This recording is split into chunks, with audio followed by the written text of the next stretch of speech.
¿Cómo está viendo usted el restablecimiento de las relaciones entre Colombia y Venezuela? Mira, yo lo veo con preocupación, porque es una integración que se está haciendo en función a negocios, en función a intereses económicos que incluso no quedan del todo claros, y se busca invisibilizar lo que ha sido la tragedia de Venezuela. También creo que es un cortocircuito entre lo que está diciendo Petro públicamente, lo que dijo incluso ante la ONU, y lo que está haciendo el embajador Benedetti en Venezuela. Por un lado, Petro habla de los derechos humanos, habla del tema ambiental. Bueno, y esta misma semana, cuando Petro estaba diciendo eso en la ONU, sale un informe de las Naciones Unidas, de la Comisión de Derechos Humanos de las Naciones Unidas, en donde determina que Nicolás Maduro y una cadena de mando que incluye a Cilia Flores, Diosdado Cabello, Tarek El Aissami y varios otros, son responsables de haber cometido crímenes de lesa humanidad. Y cuando vemos la agenda que ha tenido durante las primeras semanas Benedetti en Venezuela, ha sido precisamente reunirse con todos y cada uno de los que son señalados en ese informe. Se ha reunido con esas personas que hoy están señaladas de haber sido quienes ordenaron torturas muy graves, torturas que en casos eran violaciones sexuales, en otras incluso que llegaron hasta la muerte de algunas de las personas que habían sido detenidas por simple razón política. O sea, hay un cortocircuito. Lo otro que habla el informe es que Venezuela también tiene una situación gravísima de violación de derechos humanos y violación de derechos ambientales en la Amazonia por la explotación del oro ilegal. Y esto también es un cortocircuito entre lo que está diciendo Petro y lo que está ocurriendo en Venezuela. Lo que quiero decir con todo esto es que el caso de Venezuela no se puede invisibilizar. Pareciera que la política de Colombia de alguna manera quiere invisibilizar la tragedia, no de uno, no de miles, no de cientos de miles, sino de millones de venezolanos que hoy están sufriendo a consecuencia de la dictadura.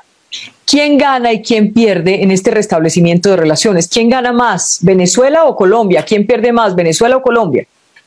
Bueno, yo te puedo decir quién pierde definitivamente. Pierden los venezolanos y pierden los colombianos también, porque si se pretende tener un proceso de paz en Colombia, como se ha planteado, una paz total, hay un requisito fundamental, que es que en Venezuela haya paz, Estado de Derecho y democracia. No puede haber paz en Colombia si no hay democracia en Venezuela.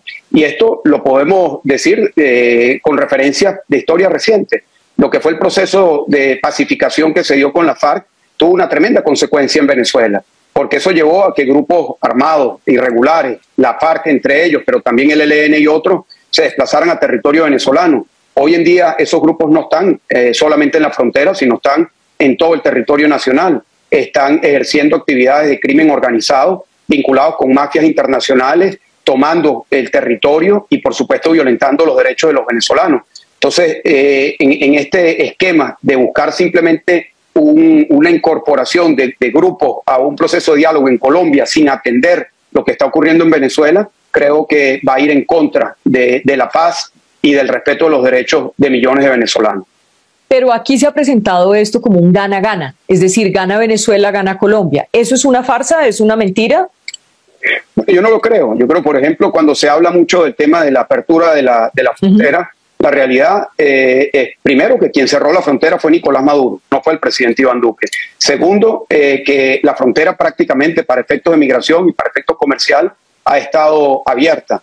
Y creo que es muy claro que hoy Venezuela no puede aportar ningún tipo de productos, muy pocos productos para Colombia.